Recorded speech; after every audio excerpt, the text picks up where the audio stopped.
माननीय क्षेत्र संघचालक जी, मंच पर उपस्थित श्री राम विद्या केंद्र के संबंधित सभी माननीय पदाधिकारी, कार्यकर्ता, आचार्यगण, मेरे आत्मीय छात्र बंधु भगिनी, नागरिक सज्जन, माता भगिनी, इतना सुंदर विभिन्न प्रकार के प्रदर्शनों का कार्यक्रम देखने के बाद भाषण करने की कोई आवश्यकता है नहीं।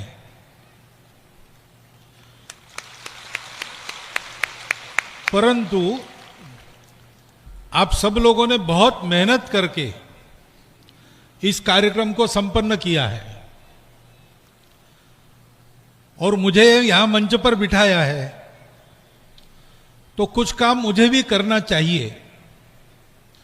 तो मुझे ये काम दिया है कि अंत में आप थोड़ा सा बोलिए, तो मेरा काम मैं कर रहा हूं। जैसा आपका प्रत्येक का योगदान यहां पर है, वैसा मेरा भी छोटा सा योगदान है। पहली बात तो इस विद्यालय से संबंधित अभिभावकों सहित सभी का अभिनंदन है। अभी भारत की नई शिक्षा नीति धीरे धीरे लागू हो रही है और उसकी विशेषता क्या है? 2 वर्ष तक बहुत चिंतन हुआ, भारत में सर्वत्र सभी शिक्षाविदों से बात हुई और सबकी सहमति होकर वो पॉलिसी बनी। उसकी विशेषता यह है कि पंचकोशात्मक विकास के आधार पर विचार किया गया है। मनुष्य केवल शरीर नहीं है, शरीर, मन, बुद्धि, आत्मा है। तो मनुष्य के कुल अस्तित्व को 5 कोशों में मानते हैं। सबका विकास होना चाहिए, तब समग्र विकास होता है। यह तो अभी हुआ, अभी लागू हो रहा है, लेकिन मैं यहां देख रहा हूं कि उसके भारत में लागू होने के पहले आपके विद्यालय में उसी विधा से आपका विकास वर्षों से हो रहा है। इसलिए आपका अभिनंदन इसलिए भी है कि आपको सौभाग्य मिला है, सही शिक्षा आप लोग पा रहे हैं। शिक्षा केवल पेट भरने की नहीं होती। पेट भरने के लिए शिक्षा प्राप्त करना आवश्यक नहीं है। कुत्ता बिल्ली भी पेट भरते हैं, स्कूल कॉलेज में जाते हैं क्या? एक बार एक करोड़पति, अमेरिका की कहानी है, वहां का एक करोड़पति, अरबपति, वो आयु के 100 साल उसने पूरे किए। उसको मिलने के लिए पत्रकार गए, इंटरव्यू लिया। इंटरव्यू चल रहा था तो उसका सेक्रेटरी आया। उसने कहा, महाशय, आपने दान देने का स्वीकार किया था, वो दान लेने के लिए लोग आए हैं।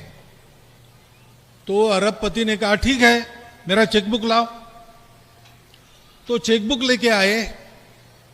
सेक्रेटरी ने चेकबुक पर आंकड़ा जिसको देना उसका नाम लिखा और सिग्नेचर के लिए चेकबुक दिया, लेकिन उसने पेन से सिग्नेचर नहीं किया। इंक पैड था, उस पर अपना अंगूठा लगाया और वहां रख दिया।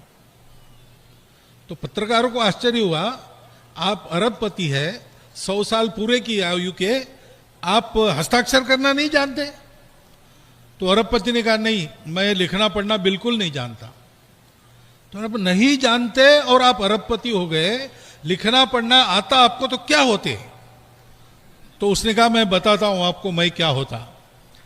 मैं बिजनेस में आने के पहले एक चर्च में घंटा बजाता था, वही मेरी नौकरी थी। थोड़ा सा पैसा मिलता था, अकेला ही था।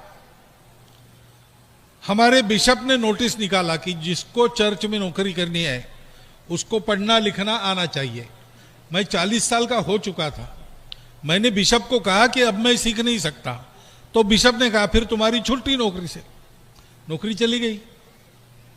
अब क्या करना, ऐसे भटक रहा था तो एक ऑफिस की खिड़की से एक आदमी ने बुलाया, इधर आओ, मैं यहां काम में हूं, उठ नहीं सकता, मुझे अभी कॉफी चाहिए, सामने की दुकान से कॉफी ले आओ।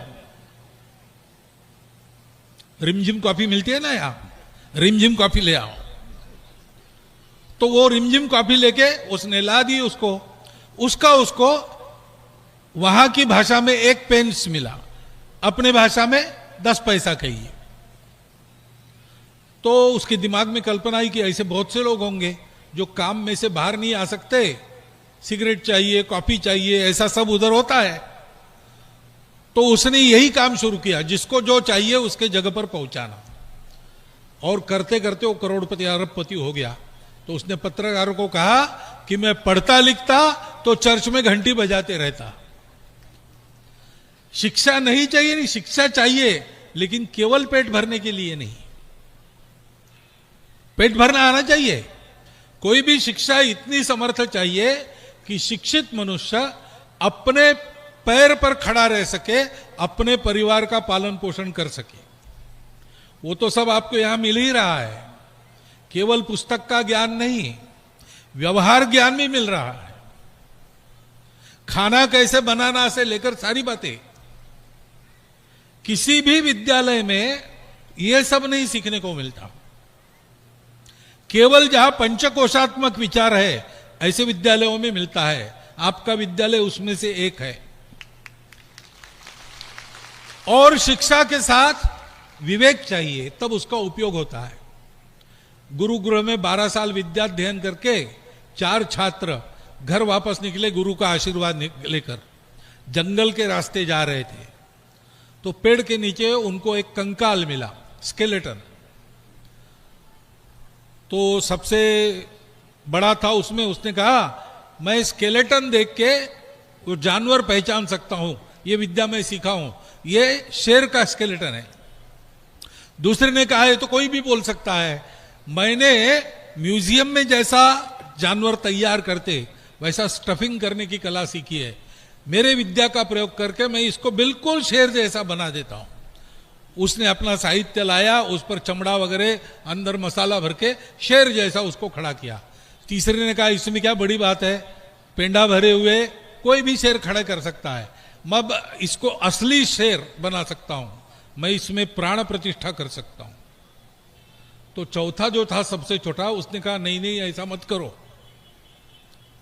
ये शेर भूखा है, बहुत दिनों से यहां मरा पड़ा है, इसको जिंदा करोगे तो हमको खाएगा। उसने कहा नहीं नहीं आप सब विद्या दिखा रहे तो मैं अपनी विद्या दिखाऊंगा। तो उसने कहा कि ठीक है फिर मेरी विद्या पहले देख लो।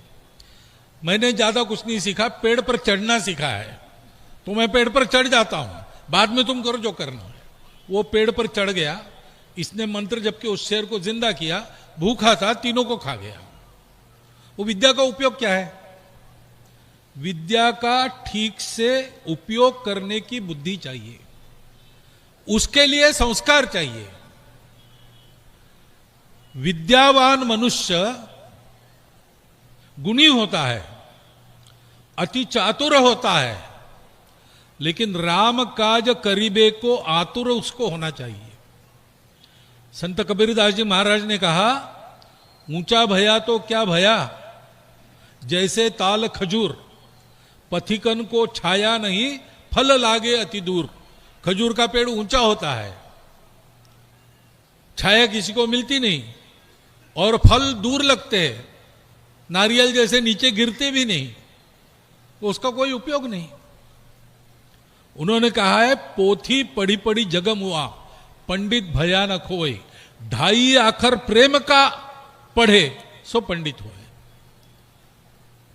पुस्तकें पढ़ पढ़ कर विद्वान हुआ वो असली विद्वान नहीं है। जिसको सारी सृष्टि पर स्नेह करना आता है। अयम निज परो वेति गणनाम लघुचेतसाम उदार चरिता नाम तु वसुधैव कुटुंबकम। हमारे देश की परंपरा इसको शिक्षा मानती है। सबको अपना मानो। सबको अपना मानेंगे तो कुछ सब में कुछ ऐसे रहते हैं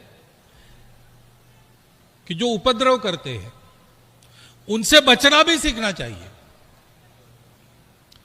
विद्या वगैरह सारी बातें जिसके पास बल है उसको शोभा देती है। सबको क्षमा करनी चाहिए, लेकिन क्षमा किसको शोभा देती है? क्षमा वीरस्य भूषणम। दुर्बल आदमी तो मजबूरी में सबको क्षमा करेगा। बलवान होना और बल का उपयोग दुर्बलों की रक्षा के लिए करना, विद्यावान होना, विद्या का उपयोग दूसरों को ज्ञान देने के लिए करना, धन बहुत कमाना लेकिन धन का उपयोग दान में करना, अपने लिए न्यूनतम चाहिए उतना रखना, बाकी जिनसे लिया है उनको देना, समाज से लिया है, प्रकृति से लिया है, देश से लिया है, उनको वापस देना। इसको अच्छा आदमी कहते हैं, इसको पढ़ा लिखा आदमी कहते हैं। हमको ऐसा बनना है। ऐसा बनने की शिक्षा हमको यहां मिलती है। हमने एडमिशन लेते समय यह कंडीशन नहीं डाली थी, लेकिन हमारे आचार्यगण, हमारे स्कूल के संचालक गण विचार पूर्वक हमको अच्छा आदमी बनाने के लिए शिक्षा दे रहे हैं, निःशुल्क दे रहे हैं। गुरु को शिष्य से फीस नहीं चाहिए। गुरु कहता है कि मैंने दी हुई शिक्षा सबको दो, यही मेरे लिए गुरु दक्षिणा है। हम इस विद्यालय में पढ़ेंगे, अच्छे मनुष्य बनेंगे, उत्तम मनुष्य बनेंगे, प्रवीण मनुष्य बनेंगे। आज जैसे एक एक प्रदर्शन का कार्यक्रम उत्कृष्ट हो, ऐसे आपने मेहनत की, वैसे अपना ज्ञान भी उत्कृष्ट होना चाहिए। इसका प्रयास आपको करना है और उस उत्कृष्ट ज्ञान का उपयोग स्वार्थ के लिए नहीं करना, विश्व को अच्छा बनाने के लिए, भारत को परम वैभव संपन्न बनाने के लिए, शक्तिवान बनकर देश की, समाज की, धर्म की, संस्कृति की रक्षा करने के लिए, दुर्बलों की रक्षा करने के लिए, ये मैं करूंगा, ऐसा अपना जीवन बनेगा तो आपके विद्यालय में जो आपकी शिक्षा हुई, उसमें से जो आपकी दीक्षा मिली, उस दीक्षा का ठीक उपयोग करते हुए आप अपने विद्यालय की कीर्ति अजर अमर करेंगे, अपने गुरुजनों को इष्ट गुरु दक्षिणा देके तृप्त करेंगे और अपने जीवन को भी वास्तविक मनुष्य का जीवन बनाएंगे। ऐसा आप सब लोग करने में सफल हो जाइए, यह शुभकामना मैं आपको देता हूं। फिर से आप सबका अभिनंदन करता हूं, वंदन करता हूं। मेरा भाषण सुन लिया इसलिए धन्यवाद देता हूं और मेरे 4 शब्द समाप्त करता हूं।